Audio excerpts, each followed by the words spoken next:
तो नमस्कार, जय हिंद, जय भारत। नाम रमेश सिंह, ठगी पीढ़ी जमा करता तर्जब संगठन, राष्ट्रीय महासचिव। दोस्तों, आज आप लोगों के बीच में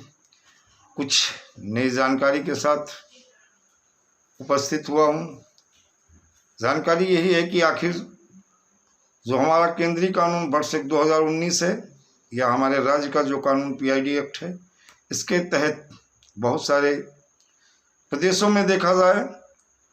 व्हाट्सएप की तो अधिसूचना बहुत पहले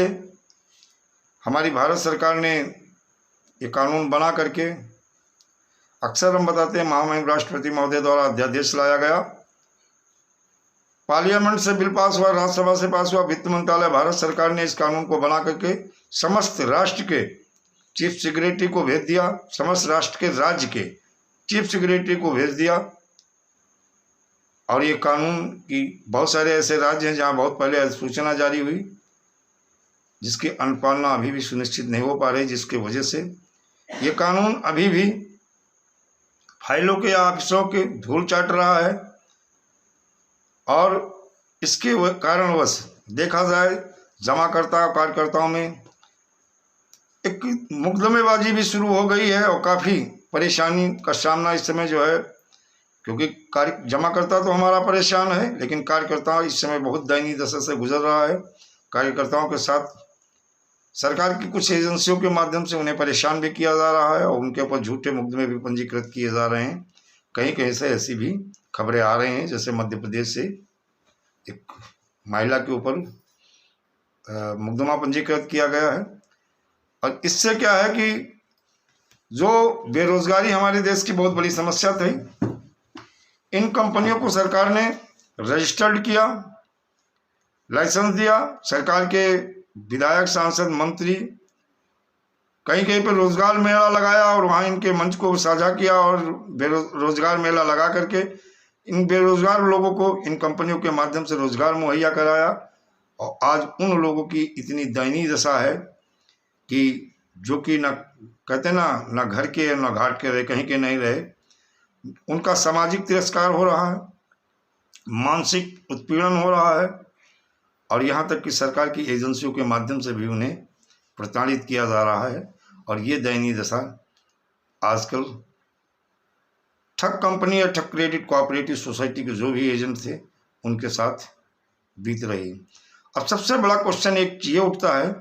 आखिर बहुत सारी सरकार की एजेंसियों के बहुत सारे ऐसे आदेश हुए, एजेंसियों को छोड़ो, बल्कि देखा जाए हमारे हिंदुस्तान में 42 करोड़ से ज़्यादा जो नागरिक हैं, इनको बारी बारी से ठग कंपनी, ठग क्रेडिट कोऑपरेटिव सोसाइटी द्वारा ठगा जाता रहा। और यह गोरख धंधा देखा जाए आज़ादी के बाद से ही बेरोक टोक चल रहा था और अभी भी चल रहा है। ठग कंपनी, ठग क्रेडिट कोऑपरेटिव सोसाइटी हो या फर्म हो या कारपोरेशन बना करके देश की भोली भाली जनता की मेहनत की गाढ़ी कमाई को ठग कर रफ्फू चक्कर हो जाते हैं। और या फिर नहीं रफ्फू चक्कर होते तो री इन्वेस्टमेंट या कन्वर्जन कराते हैं। फिर कोई क्रेडिट कोऑपरेटिव सोसाइटी का लाइसेंस सरकार से लेकर के और री इन्वेस्टमेंट या कन्वर्जन कराना शुरू करते हैं और उसके बाद में फिर भोली भाली जनता की मेहनत की गाढ़ी कमाई ठग कर फिर रफ्फू चक्कर या तो हो जाते हैं। और इस तरह से कन्वर्जन करा के री इन्वेस्टमेंट करा करके झांसा देकर फिर बता देते हैं कि मामला हमारा सेबी में है, सुप्रीम कोर्ट में है, हाई कोर्ट में है, पीआईडी कोर्ट में है, रेरा में है, एनसीएलटी में है, उपभोक्ता फोरम में है, ट्रिब्यूनल में है, लिक्विडेटर में चल रहा है। इस तरह का जो है बता करके झांसा दे करके देते रहते हैं और विज्ञापन जारी करके भुगतान का झूठा आश्वासन देते रहते हैं, या नई कंपनी सोसाइटी बनाकर ठगी करने लगते हैं। ठगी पीड़ित भुगतान के लिए तड़प तड़प कर मर जाते हैं या आत्महत्या कर लेते हैं। फिर भी कोई भी किसी को, चाहे वो शासन का हो, प्रशासन का हो, चाहे नेता हो, चाहे अभिनेता हो, इनको किसी को कोई दया नहीं आती है और ना ही कोई अधिकारी। कोर्ट ठगी मामलों में या कोर्ट हो, ठगी मामलों में को गंभीरता से लेता है, ना क्योंकि हमारे देश में ठगी पीड़ितों का जमा धन निश्चित समय सीमा में वापस कराने वाला या तो कोई कानून नहीं कानून था। तो वर्ष 2019 को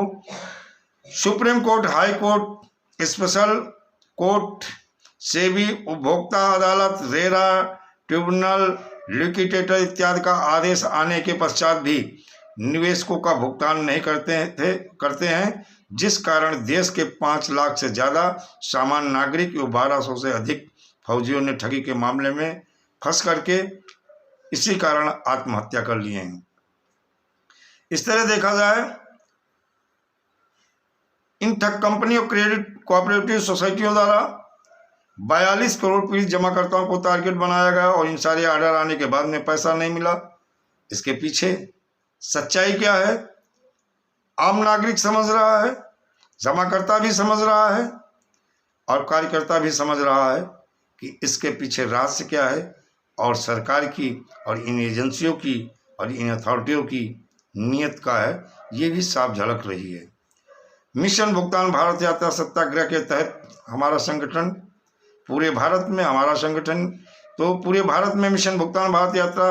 सत्याग्रह के तहत जन जागरण, जन चेतना अभियान, क्योंकि हमारे मिशन का उद्देश्य ठग मुक्त भारत राष्ट्र राज्य स्थापित करवाने के लिए जन जागरण, जन चेतना अभियान चला ही रहा है, बल्कि अन्य भी कुछ संगठन हैं जो कि जन जागरण चेतना अभियान चला रहे हैं। लेकिन दोस्तों, अब वो समय आ गया है, वो वक्त आ गया है, इस भारत सरकार को जागना होगा। अगर नहीं जागे तो आने वाले समय में संपूर्ण भारत में संपूर्ण चुनाव का बहिष्कार होगा। अगर संपूर्ण चुनाव का बहिष्कार हुआ तो 42 करोड़ लोगों ने अगर चुनाव का बहिष्कार किया तो आने वाले समय में जो भी राजनीतिक विशेषज्ञ हैं, चाणक्य हैं, उनकी नीतियां सब फेल हो जाएंगी और होना कुछ होगा और हो कुछ जाएगा। सरकार किसी की बननी होगी, बन किसी की जाएगी। तो दोस्तों, एक चीज ये बताएंगे, मोदी सरकार ने दशकों से जारी इस विकट समस्या के निराकरण के लिए देश के प्रत्येक ठगी पीड़ितों का भुगतान अधिकतम 180 कार्य दिवस, न्यूनतम 7 दिन में करवाने के लिए भुगतान गारंटी कानून अधिनियम यानी अनियमित जमा योजना पाबंदी कानून सन 2019 यानी बर्ड्स एक्ट 2019 बनाकर 21 फरवरी सन 2019 से पूरे देश में लागू करवा दिया। और आज तक देखा जाए पूरे हिंदुस्तान में ये कानून लागू है, लेकिन इसकी अनुपालना कहीं सुनिश्चित नहीं हो पा रही। बर्ड्स एक्ट में संसद ने, मोदी सरकार ने आरबीआई, कंपनी एक्ट, सोसाइटी राज और पीआईडी एक्ट और सेबी एक्ट सम्मिलित chit fund and money price circulation banning act 1978 की धाराओं को सम्मिलित किया है। यह नियम बनाया है कि बर्ड्स एक्ट के तहत प्रत्येक राज्य में हर जिले में सक्षम अधिकारी होगा, 2 से 3 सहायक सक्षम अधिकारी होंगे जो आपके आवेदन को लेंगे। आवेदन को लेने के बाद में देखा जाए उन्हीं का काम है इन धाराओं को लगवाना, आपके FIR दर्ज करवाना और फास्ट टैग कोड, और इनकी सबकी सहायता के लिए अतिरिक्त अभियोजन अधिकारी नियुक्त करके प्रत्येक ठगी पीड़ित आवेदक का उसकी जमा राशि का 2 से 3 गुना पैसा अधिकतम 180 कार्य दिन में न्यूनतम 7 दिन में ससम्मान वापस कराएगा। देश में निवेशक और एजेंट के बीच में चल रही मुकदमेबाजी, लड़ाई और अशांति को खत्म किया जा सके, यह पहला कानून है जो जम्मू कश्मीर समेत पूरे देश में लागू किया गया है, किंतु इसकी अनुपालना ठीक से नहीं हो पा रही। बेईमान अधिकारी और राज्य सरकारें इस कानून की मानी व्याख्या कर रहे हैं जो देश को डुबोने जैसा है, और संसद का तो अपमान है ही है, राष्ट्रपति महोदय का अपमान है, राज्यसभा का अपमान है। यहाँ तक कि जिन राज्यों में ये कानून की अधिसूचना, पूरे संपूर्ण भारत में इसकी सूचना जारी हो गई है, उन राज्य की विधानसभाओं से लेकर के वहाँ की सरकार का भी अपमान है। ये बेईमान अधिकारी इस कानून के तहत चाहें तो हर कंपनी के पीड़ित जमा करता, चाहे वो सहारा हो, पल्स हो, कल्तर हो, साई प्रकाश हो, श्री राम हो, रोज वैली हो, कैमना हो, टोगो रिटेल मार्केटिंग हो, समृद्ध जीवन हो, विश्वामित्र हो, राधा माधव हो, आपेश्वर हो, खेतेश्वर हो, ज्योतेश्वर हो, धोखेश्वर हो, या ठक क्रेडिट कोऑपरेटिव सोसाइटी, चाहे अनंत निधि क्रेडिट कोऑपरेटिव सोसाइटी हो, और चाहे वो Chambal Malwa credit cooperative society हो, चाहे वो आदर्श क्रेडिट कोऑपरेटिव सोसाइटी हो, तो अल्टीमेटली क्रेडिट कोऑपरेटिव सोसाइटी हो, इन सब का इसी कानून के तहत 180 कार्य दिवस में भुगतान करा सकते हैं। दोस्तों, ये आप पे फैसला सोचते हैं, ये फैसला आप पे है, सोचना आपको है, निर्णय आपको लेना है कि आपको अब वो वक्त, वो समय आ गया है, एकजुट हो जाओ, जाग जाओ, और जागने के बाद में ये सोई हुई सरकार को ही आप जगा दो। शासन प्रशासन जो कुंभकर्ण की नींद में सो रहा है, इसे भी जगा दो, और इनको ये बता दो आने वाला जो समय है, चुनाव के पहले पहले अगर आपने भुगतान नहीं किया तो पूरे भारत में 42 करोड़ पीड़ित जमा करता एक साथ संपूर्ण चुनाव का बहिष्कार करेंगे, और संपूर्ण चुनाव का बहिष्कार करेंगे, मत प्रतिशत घटेगा तो नुकसान किसका होगा, ये स्वयं राजनीतिक पार्टियां समझे, वो जाने। दोस्तों, वीडियो ज़्यादा लंबा हो जाएगा, वीडियो अच्छा लगे तो लाइक करें, सब्सक्राइब करें, और ज़्यादा से ज़्यादा शेयर करें। नेक्स्ट वीडियो में नेक्स्ट जानकारी के साथ फिर हम उपस्थित होंगे। तब तक के लिए दोस्तों, जय हिंद, जय भारत, वंदे मातरम।